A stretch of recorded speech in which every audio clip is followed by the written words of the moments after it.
Mulyadi dalam beberapa masa kemudian ataupun beberapa bulan dan beberapa tahun kemudian, nama baiknya akan dibredel habis-habisan oleh media-media baik itu mainstream ataupun media online, begitu loh.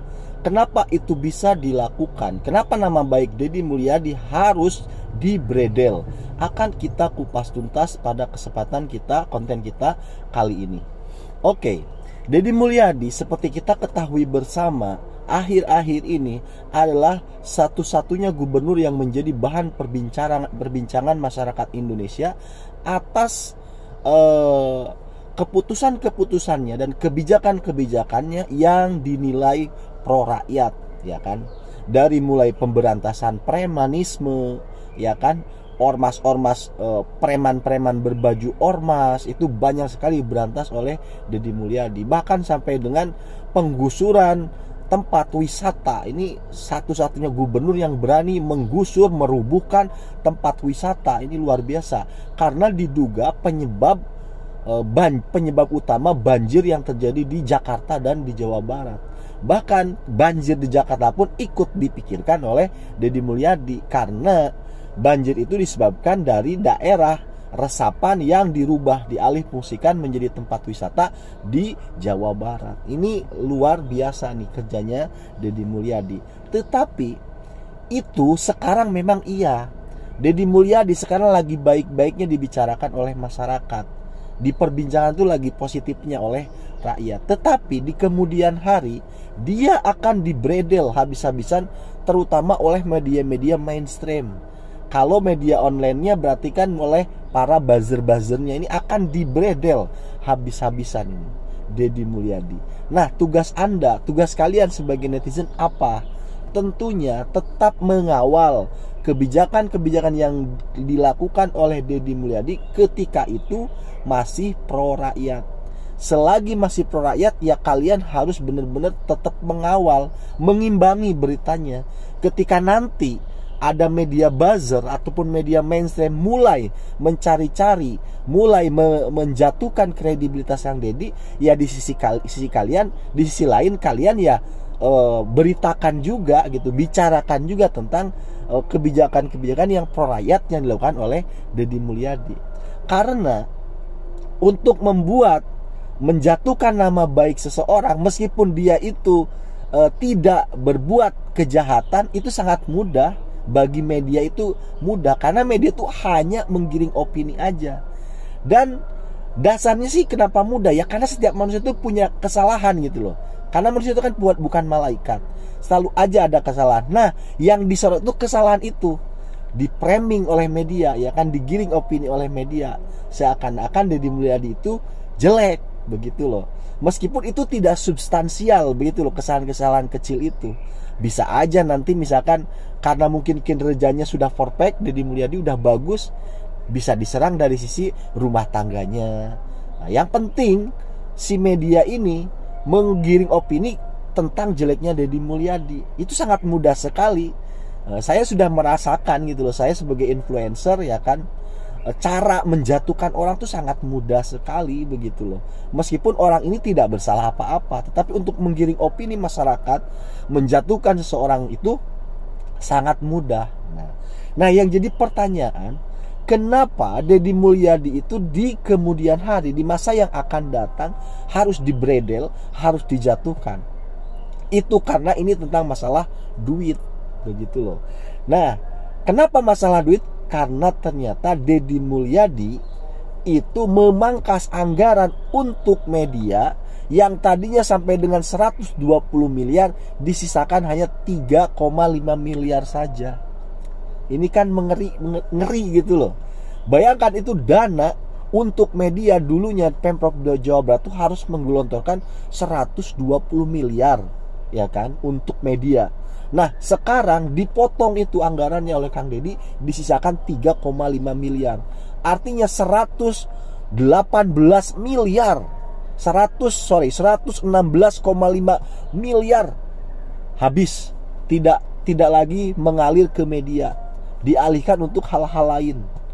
Gimana nggak sakit hati ini media dicabut, yang biasanya dia bisa menikmati ya kan, dapat aliran dana dari Pemprov, sekarang harus puasa. Nah ini nih. Nah padahal anggaran sampai dengan 120 miliar itu untuk apa? Ya untuk pencitraan. Jadi selama ini kalau kalian melihat di Indonesia, apakah pemerintah itu berjalan dengan baik? Apakah misalkan ada pemberitaan kepercayaan terhadap polisi itu sekian baik, sekian persen, misalkan 80% kepercayaan masyarakat terhadap polisi, misalkan begitu. Ataupun di satu Pemkot di Jawa Barat, Jawa Tengah ataupun Sumatera atau di mana, wah kinerjanya bagus dan lain sebagainya. Jangan tertipu kawan, ini Konoha. Semua itu bisa diatur, bisa disetting. Modusnya dengan cara apa? Yaitu tadi dengan cara dana hibah kepada media, ya kan? Hibah, tahu kan dana hibah itu maksudnya apa kalian? Kayak semacam bantuan gitu loh, bantuan edukasi terhadap media. Itu terselubung. Tapi pada dasarnya sebenarnya itu adalah bahasa kasar, bahasa tanda kutip itu nyogok sebenarnya. Media disogok dengan alasan dana hibah. Biar apa? Media, ini gua kasih bantuan, tapi lu beritain yang hal-hal yang positif aja dari pemerintahan gue. Begitu caranya itu. Mau Indonesia, mau Pemprovnya, mau semuanya begitu. Cara-caranya itu begitu. Jadi kalau kalian dengar namanya, nama baiknya tuh harum sekali begini, disogok bos, begitu loh. Tapi kan bahasanya aja, bahasa kasarnya, bahasa lainnya nyogok. Tapi kan mereka menggunakan modusnya apa? Dana hibah, begitu loh. Gak usah jauh-jauh lah tentang pencitraan sebuah daerah, ya kan. Kalian aja nih, mungkin yang seumuran dengan saya, kalian bisa mendapatkan ijazah dengan nilai sekian. Yakin itu hasil kerjamu sendiri, hasil belajarmu sendiri. Gak ada dikasih tulisan jawaban contekan dari gurunya. Saya gak yakin. Bagi kalian yang lulus SMA itu dulu, dapat nilai sekian-sekian, dari mana kalian dapat? Dikasih kunci jawaban kan? Udah gak usah bohong, begitu loh. Itu diatur nilai kalian. Kalian tidak sepintar angka-angka di ijazah kalian kan? Sebenarnya kan? Nah, itulah Indonesia, begitu loh. Makanya sekarang saya kalau ngerekrut karyawan, saya nggak pernah tanyain ijazahnya. Yang saya lihat itu orangnya, kinerjanya, saya nilai sendiri. Karena apa? Saya buat apa ijazah? Ijazah itu bohong, begitu loh. Karena di Indonesia begitu, formalitas semuanya, dan semua bisa disogok. Begitu. Nah sekarang kita bicara berapa sih anggaran untuk media. Kita mulai dari pemerintah pusat. Pemerintah pusat sampai dengan 360 miliar. Itu pemerintah pusat untuk media. Tuh.